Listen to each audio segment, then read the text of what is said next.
పల్నాడు జిల్లా కేంద్రమైన నరసరావుపేటలోని కాసు కళ్యాణ మండపంలో 12వ అంతర్జాతీయ యోగా దినోత్సవ వేడుకలు అత్యంత ఉత్సాహంగా జరిగాయి. జిల్లా కలెక్టర్ కృతికా శుక్ల ఆధ్వర్యంలో జరిగిన ఈ యోగాంధ్ర కార్యక్రమం ఆరోగ్య స్పృహను చాటి చెప్పింది.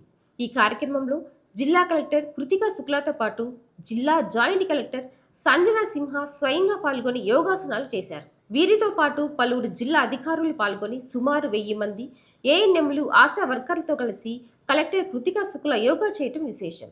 ఈ కార్యక్రమం యోగా పట్ల సామాన్య ప్రజల్లో మరింత అవగాహన పెంచే దిశగా సాగింది. యోగాని కేవలం ఒక రోజుకే పరిమితం చేయకుండా దైనందిన జీవితంలో భాగం చేసుకోవాలని కలెక్టర్ పిలుపునిచ్చారు. క్షేత్రస్థాయిలో పనిచేసే ఏఎన్ఎంలు ఆశా వర్కర్లు ఇంటింటికి వెళ్లి యోగా యొక్క ప్రాముఖ్యతను ప్రజలకు వివరించాలని, తద్వారా ఆరోగ్యకరమైన సమాజాన్ని నిర్మించాలని ఆమె సూచించారు. యోగా ప్రాధాన్యతను మరింత విస్తృతం చేసేందుకు ఈ నెల 17న ప్రసిద్ధ పుణ్యక్షేత్రమైన కోటప్పకొండలో 1000 మందితో భారీ స్థాయిలో యోగాంధ్ర కార్యక్రమాన్ని నిర్వహిస్తామని కలెక్టర్ కృతికా శుక్ల ప్రకటించారు.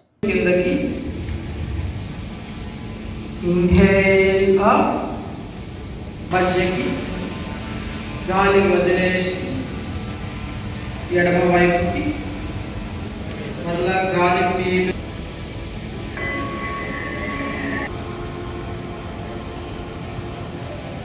శలభాసన చెంద 2 చేతులు కాలు మెడలు పట్టుకుని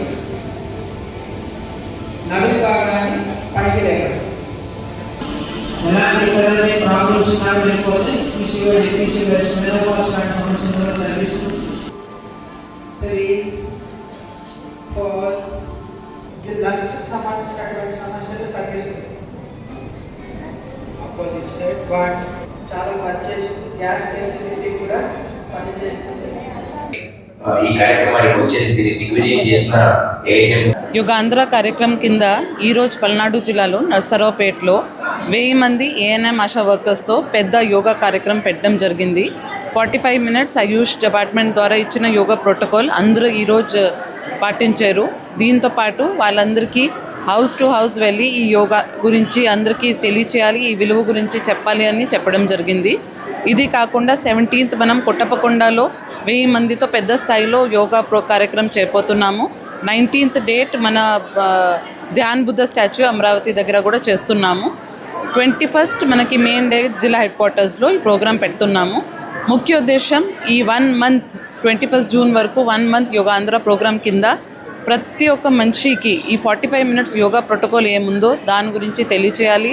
ప్రాణాయామం యూజ్ ఏమున్నాయి, ఏమేమి ఆసన అందరూ చేయగలుగుతారు వాళ్ళు దాని గురించి చెప్పడం జరుగుతుంది. ట్రైనర్స్ కూడా అందరూ ఇంటి హౌస్ టు హౌస్ అవేర్నెస్ గురించి చెప్తున్నారు. దీంతోపాటు ఏఎన్ఎం ఆశా వర్కర్స్ కూడా ఈరోజు ట్రైన్ అయ్యి హౌస్ టు హౌస్ వెళ్ళి మనకి 45 మినిట్స్ ప్రోటోకాల్ ఉంది దాని గురించి చెప్పడం జరిగింది.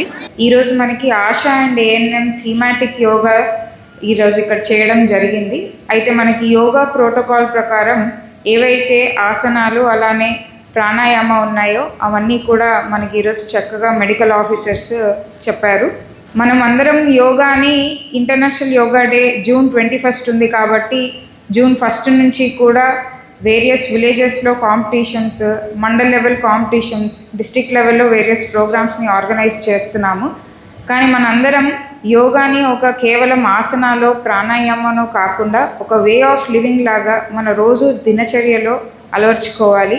మనకందరికీ తెలుసు ఈరోజు పెరిగిన వర్క్ స్ట్రెస్కి మనకి నాన్ కమ్యూనికబుల్ డిజీజెస్ ఎక్కువ అవుతున్నాయి. బీపీ కావచ్చు, డయాబెటీస్ కావచ్చు, ఒబెసిటీ కావచ్చు, లేకపోతే సోషల్ మీడియా ఇన్ఫ్లుయెన్స్ వల్ల పిల్లలందరూ కూడా కాన్సన్ట్రేషన్, ఫోకస్ అనేది కోల్పోతున్నారు. ఏదన్నా ఒక టాపిక్ మీద 1 మినిట్ కంటే ఎక్కువ కూడా వాళ్ళు కాన్సన్ట్రేట్ చేయలేకపోతున్నారు. అలాంటి టైంలో, అలాంటి సిచ్యువేషన్స్లో యోగా అనేది మన బాడీకి కావాల్సిన శక్తి ఏదైతే ఉంటుందో దాన్ని ఇస్తుంది.